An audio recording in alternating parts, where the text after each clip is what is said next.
Hello and welcome to today's 2-minute tutorial. Now in the coming few days I'm going to be talking about button control and how individual cue buttons can be programmed to control other cue buttons or ranges of cue buttons. But before I come on to that topic, I just want to talk a little bit about grouping ranges of cue buttons. So by default, Trigger is completely polyphonic, so any button will play completely independently, and you can have as many buttons playing within your project as you require.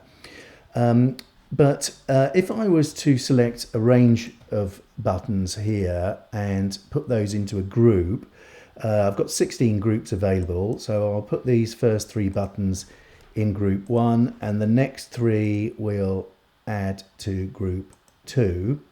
Now this in itself won't make any difference. You can see everything is still completely polyphonic. But if I go to project options and go to the preferences page, you'll see under this group of polyphony we've got it set to global, which is the default. If I were to set that to group and see what happens now, you'll notice that now within each group only one button will play. So if I click on a button within a group, then it will stop any other button that is currently playing within that group.